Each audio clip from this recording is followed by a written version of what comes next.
अभी तक लोग कुछ समझ पाते, तभी एक लड़की की रहस्यमयी और वेदनापूर्ण चीखने की आवाज़ बिजली की भांति गांव के लोगों के कानों को चीर देती है। जग्गू समझ चुका था कि यह वही आवाज़ है जो उसे कल सुनाई दी थी। अब तक श्रोतागण समझ चुके होंगे कि जग्गू उस आवाज़ को भलीभांति पहचान गया था। वो सुनैना की ही आवाज़ थी। कुछ देर तक अंधेरी छाया में वो कराहती आवाज़ गूंजती रही और लगभग 10 मिनट बाद आवाज़ सुनाई देना बंद हो जाती है और काली छाया भी धीरे धीरे न जाने कहाँ लुप्त हो जाती है। वास्तव में यह घटनाक्रम जग्गू और गांव वालों के लिए एक भयानक खतरे का संकेत था जो अब कभी भी सामने आ सकता था। क्योंकि जग्गू इस बात को जानता था कि यदि गांव वालों को अपने और इस सब घटनाक्रम के बारे में नहीं बताया तो गांव वालों का जीवन दांव पर लग जाने की पूरी संभावना थी। क्योंकि जग्गू यह भी जानता था कि वो छाया कोई मजाक खेल नहीं थी, बहुत ही शक्तिशाली मायाजाल के जैसी थी जिसका तोड़ वह भी नहीं जान पाया था। इसलिए जग्गू गांव वालों को, जो अब तक दहशत के कारण हक्के बक्के रह गए थे, उन्हें शांत करता है और पुरानी स्मृतियों को कुरेदता हुआ अपनी बात को शुरू करता है। और कहानी शुरू होती है 8 साल पहले सीक्रेट सर्विस के सीक्रेट ऑफिस से, जो कि धरती पर नहीं बल्कि धरती के अंदर होता है और घने जंगलों के बीच, जहाँ पर कोई साधारण मनुष्य इस बारे में सोच भी नहीं सकता है कि वहाँ कोई इस तरह का ऑफिस भी हो सकता है। डॉक्टर सचदेवा सीक्रेट सर्विस के निर्देशक अपने 4 मुख्य और सबसे बुद्धिमान जासूसों को एक ऐसे मिशन पर भेजने की तैयारी कर रहे हैं और ये 4 हैं अजय शेखावत, गुरपाल राणा, शक्ति सिंह और कविता भारती। और इनका चारों का नेतृत्व करता है अजय शेखावत, लगभग 6 फीट का रौबदार मूंछों वाला और सुगठित शरीर का फौलादी व्यक्तित्व, चपलता और तीव्र बुद्धि का धनी, त्वरित निर्णय लेने में सक्षम। रिवॉल्वर की गोली से तेज उसका दिमाग चलता था। सीधे शब्दों में कहें तो डॉक्टर सचदेवा पूरी तरह शेखावत पर ही निर्भर थे और इसमें आश्चर्य नहीं कि जग्गू रंगीला ही अजय शेखावत था। अंडरवर्ल्ड के लोग अपना प्रभाव जमाने के लिए नए नए हथकंडे अपना रहे थे और एक दिन पहले ही राज्य के सबसे अमीर आदमी सज्जन ठाकुर की 20 वर्ष की बेटी का अपहरण हो गया था। 5 करोड़ की डिमांड की गई थी, पर इस अपहरण के पीछे का षड्यंत्र कुछ और ही था। योजना ठाकुर की बेटी की हत्या करके धनाढ्य वर्ग में अंडरवर्ल्ड का भय पैदा करना था और उस लड़की को छुड़ाने और अंडरवर्ल्ड के खात्मे के लिए ही सीधे केंद्र से ही सीक्रेट सर्विस को आदेश हुए थे और इसकी कमान थी जग्गू यानी अजय शेखावत के हाथ में।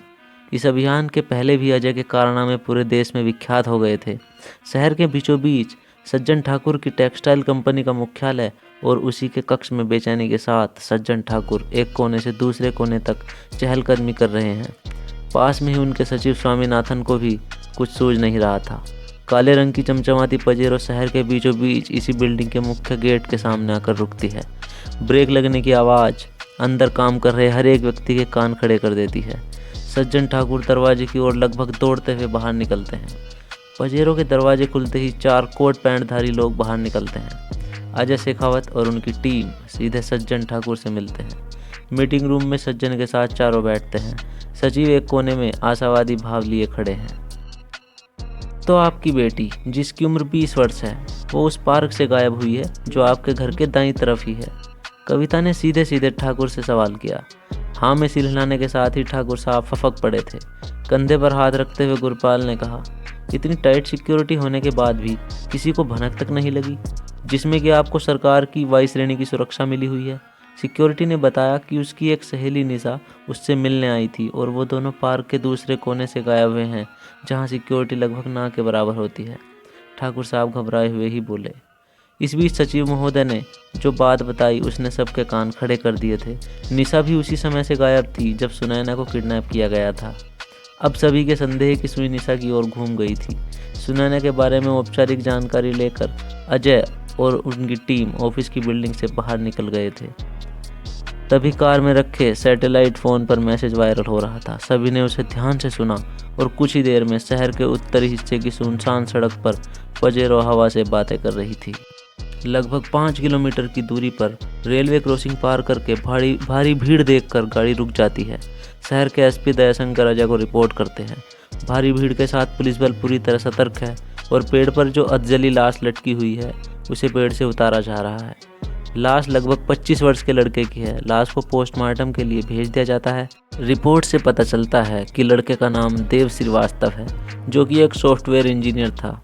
सज्जन ठाकुर को इस बात का पता चलता है और वह पोस्टमार्टम हाउस पहुंचकर जब देव को देखता है तो उसकी स्थिति काटो तो खून नहीं जैसी हो जाती है।